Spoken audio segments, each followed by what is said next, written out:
Olá, tudo bem com vocês? Espero que vocês estejam bem. Glória a Deus, Deus abençoe vocês. Novamente estou aqui para dar continuidade na nossa leitura e como a gente está no Evangelho de João, hoje a gente vai estar lendo o capítulo 2 e o capítulo 3, que a gente vai estar dando uma olhada no capítulo 2 ali a respeito do milagre que Jesus fez transformando água em vinho. Vale lembrar que aqui em João ele fala que foi o primeiro milagre que Jesus fez. Enfim, os outros evangelhos contam dos milagres que Cristo, mas esse aqui ressalta bem certinho que foi o primeiro milagre que Cristo fez. E também vamos ver no capítulo 3 ali a respeito de Nicodemos, ali a respeito do novo nascimento que Cristo trata com ele também. Então vamos lá. Senhor, nosso Deus, nosso Pai, te pedimos, Senhor, mais uma vez a tua orientação, Pai, em nome de Jesus, nos orienta. Amém. No capítulo 2 ele vai falar bem assim, ó. No terceiro dia houve um casamento em Canaã, da Galileia. A mãe de Jesus estava ali. Jesus e seus discípulos também haviam sido convidados para o casamento. Tendo acabado o vinho, a mãe de Jesus lhe disse: Eles não têm mais vinho. Respondeu Jesus: Que temos nós em comum, mulher? A minha hora ainda não chegou. Sua mãe disse aos serviçais: Faça tudo o que ele mandar. Ali perto havia 6 potes de pedra, do tipo usado pelos judeus para purificação cerimonial. Em cada pote cabiam entre 80 e 120 litros. Vale lembrar que hoje uma garrafa de 20 litros já é pesado para a gente carregar. Se pensar bem, 80 litros, ali tem uma que fala aí 120 litros, enfim, era pesado para eles estarem puxando esta água ali para estar fazendo trazendo para Cristo. Disse Jesus aos serviçais: Encham os potes com água. E os encheram até a borda. Então ele lhe disse: Agora levem um pouco ao encarregado da festa. Eles assim fizeram, e o encarregado da festa provou a água que fora transformada em vinho, sem saber de onde ela viera, embora o soubessem os serviçais que havia tirado a água. Então chamou o noivo e disse: Todos servem primeiro o melhor vinho, e depois que os convidados já beberam bastante, o vinho inferior é servido. Mas você guardou o melhor até agora? Este sinal milagroso em Canaã da Galileia foi o primeiro que Jesus realizou. Revelou assim a sua glória e os seus discípulos creram nele. Enfim, como relata ali que foi o primeiro milagre que Jesus realizou ali na Galileia. Depois disso, ele desceu a Cafarnaum com sua mãe, seus irmãos e seus discípulos. Ali ficaram durante alguns dias. Vale lembrar que Jesus ali sempre publicamente ele manifestou assim, falando que ele era o Filho de Deus mesmo. Não que ele desprezou Maria, mas ele mesmo falou: olha, eu sou filho do alto, filho do Senhor. Enfim, eu não vejo sim nenhum desprezo, que nele fala ali também o que tem que temos nós em comum, mulher. Então eu vejo sim que ele não despreza a mãe dele, mas ele está falando a cada momento assim: olha, eu vim do alto, eu sou filho de Deus. Enfim, trazendo para ele a responsabilidade e não deixando na mão da mulher da mãe, né? Depois disso, ele desceu para Cafarnaum com sua mãe e seus discípulos e ali ficaram durante alguns dias. Quando já estava chegando a Páscoa judaica, Jesus subiu a Jerusalém. No pátio do templo, viu alguns vendendo bois, ovelhas e pombas, e outros assentados diante da mesa, trocando dinheiro. Então ele fez um chicote de cordas e expulsou todos do templo, bem como as ovelhas e bois. Espalhou as moedas dos cambistas e virou as suas mesas. Aos que vendiam pomba disse: Tirem essas coisas daqui, parem de fazer da casa de meu pai um mercado. Enfim, ali ele também, já naquele tempo, o povo tinha feito um mercado ali, aonde que era para estar adorando o Senhor. Seus discípulos lembraram-se de que está escrito: O zelo pela sua casa me consumirá. Então os judeus lhe perguntaram: Que sinal milagroso o Senhor pode mostrar-nos como prova da sua autoridade para fazer tudo isso? Jesus lhe respondeu: destruam este templo e eu levantarei em 3 dias. Os judeus responderam: este templo levou 46 anos para ser edificado, e o Senhor vai levantá-lo em 3 dias? Mas o templo do qual ele falava era o seu corpo. Depois que ressuscitou dos mortos, os seus discípulos lembraram-se do que ele tinha dito. Então creram na Escritura e na palavra que Jesus dissera. Enquanto estava em Jerusalém na festa da Páscoa, muitos viram os sinais milagrosos que ele estava realizando e creram em seu nome. Mas Jesus não se confiava a eles, pois conhecia a todos. Não precisava que ninguém lhe desse testemunho a respeito do homem, pois ele bem sabia o que havia no homem. Enfim, o Senhor Jesus era Deus na terra, ele sabia o pensamento, sabia tudo que uma pessoa pensasse ali perto dele. Enfim, por isso que muitas vezes ali eles estavam discutindo, Jesus já interrogava eles: por que vocês estão pensando desta forma? Enfim, sabia o que eles estavam pensando também. No capítulo 3 vai falar bem assim, ó. Havia um fariseu chamado Nicodemos, uma autoridade entre os judeus.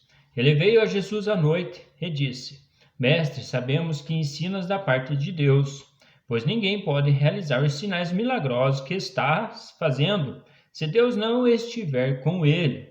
Vale lembrar que Nicodemos foi de noite ter com Cristo, para que ninguém visse ali a conversa dele, não visse ele indo também falar com Jesus. Em resposta, Jesus declarou: digo a verdade, ninguém pode ver o reino de Deus se não nascer de novo. Perguntou Nicodemos: como alguém pode nascer sendo velho? É claro que não pode entrar pela segunda vez no ventre de sua mãe e renascer. Vale lembrar que aqui Cristo está tratando do novo nascimento, do batismo de pessoas. Respondeu Jesus: digo a verdade, ninguém pode entrar no reino de Deus se não nascer da água e do Espírito. O que nasce da carne é carne, mas o que nasce do Espírito é Espírito. Não se surpreenda pelo fato de eu ter dito: é necessário que vocês nasçam de novo.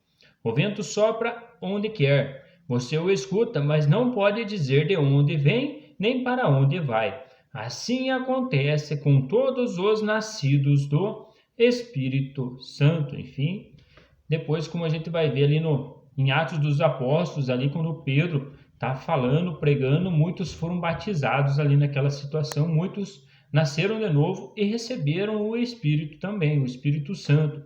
Perguntou Nicodemos: como pode ser isso? Disse Jesus: você é mestre em Israel e não entende essas coisas? Asseguro que nós falamos do que conhecemos e testemunhamos do que vimos, mas mesmo assim vocês não aceitam o nosso testemunho. Eu falei de coisas terrenas e vocês não creram. Como crerão se falar de coisas celestiais? Enfim, Cristo estava falando com Nicodemos: olha, você é mestre, conhece tudo na letra aqui, mas não entende o que eu estou falando? Como que pode? Se eu começar a falar coisas celestiais para vocês, será que vão entender? Enfim, ali tem uma conversa entre os dois ali, que a gente tira muito ensinamento para nós também. Ninguém jamais subiu ao céu, a não ser aquele que veio do céu, o Filho do Homem. Da mesma forma, como Moisés levantou a serpente no deserto, assim também é necessário que o Filho do Homem seja levantado, para que todo o que nele crer tenha a vida eterna. Vale lembrar que uma serpente lá no início, lá ela foi amaldiçoada. Vale lembrar bem esse detalhe, porque e também está escrito que todo aquele que for pendurado no madeiro, digamos assim, ele se faz maldito. Enfim, Cristo se fez maldito por nós. Por isso que ficou a lembrança lá da serpente lá no deserto. Quando aquela serpente ali que tinha serpente que comiam, mordiam as pessoas e estavam morrendo, quem olhasse para a serpente era curado. Enfim, então ele trouxe ali uma questão mostrando que ele se fez maldito por nós. Por isso que ele traz esse levantamento, que ele ia ser levantado na cruz, se fez maldito por mim e por você, para que nós tivéssemos vida. Porque Deus tanto amou o mundo de que deu o seu Filho unigênito, para que todo o que nele crer não pereça, mas tenha vida eterna. Pois Deus enviou o seu Filho ao mundo, não para condenar o mundo, mas para que este fosse salvo por meio dele. Quem nele crê não é condenado, mas quem não crê já está condenado, porque não crer no Filho unigênito de Deus. Este é o julgamento. A luz veio ao mundo, mas os homens amaram as trevas e não a luz, porque as suas obras eram más. Quem pratica o mal odeia a luz e não se aproxima da luz, temendo que as suas obras sejam manifestas. Enfim, vale lembrar que muitas pessoas não se achegam a Jesus porque têm medo que sejam manifestas as suas obras. Enfim, mostra ali todo o caráter da pessoa e tem a vergonha desse detalhe também. Mas quem pratica a verdade vem para a luz, para que se veja claramente que as suas obras são realizadas por intermédio de Deus. Depois disso, Jesus foi com seus discípulos para a terra da Judéia, onde passou algum tempo com eles e batizava. João também estava batizando em Enom, perto de Salim, porque havia ali muitas águas, e o povo vinha para ser batizado. Isso se deu antes de João ser preso. Surgiu uma discussão entre alguns discípulos de João e um certo judeu a respeito da purificação cerimonial. Eles se dirigiram a João e lhe disseram: Mestre, aquele homem que estava contigo no outro lado do Jordão, no qual testemunhastes, está batizando e todos estão se dirigindo a ele. Vale lembrar que Cristo também pegou ali a questão de arrependimento, que era o batismo de João, e os discípulos de Cristo também estavam fazendo a mesma coisa ali no começo. A isso João respondeu: uma pessoa só pode receber o que lhe é dado dos céus. Vocês mesmos são testemunhas de que eu disse: eu não sou o Cristo, mas sou aquele que foi enviado adiante dele. A noiva pertence ao noivo. O amigo que presta serviço ao noivo e que o atende e o ouve, enche-se de alegria quando ouve a voz do noivo. Esta é a minha alegria, que agora se completa. É necessário que ele cresça e que eu diminua. Enfim, vale lembrar que é bem provável nesse trajeto aí que João também estava batizando, aonde que também terminou o ministério dele. Provável que ele foi preso logo ali e só ficou os discípulos de Jesus ali também, fazendo também alguns detalhes, como a gente viu ali, batizando também a questão do arrependimento. Aquele que vem do alto está acima de todos. Aquele que é da terra pertence à terra e fala como quem é da terra. Aquele que vem dos céus está acima de todos. Eles testifica o que tem visto e ouvido, mas ninguém aceita o seu testemunho. Aquele que o aceita confirma que Deus é verdadeiro, pois aquele que Deus enviou fala as palavras de Deus, porque ele dá o Espírito sem limitações. O Pai ama o Filho e entregou tudo em suas mãos. Quem crê no Filho tem a vida eterna. Já quem rejeita o Filho não verá a vida, mas a ira de Deus permanece sobre ele. E interessante que esse finalzinho, que a ira de Deus ainda permanece naqueles que não aceitam Cristo e não crê nele. Mas enfim, terminamos aqui mais uma meditação na palavra e vamos junto lendo cada dia e vamos ver o que o Senhor nos revela a cada dia. Um grande abraço para vocês, fiquem com Deus e até mais.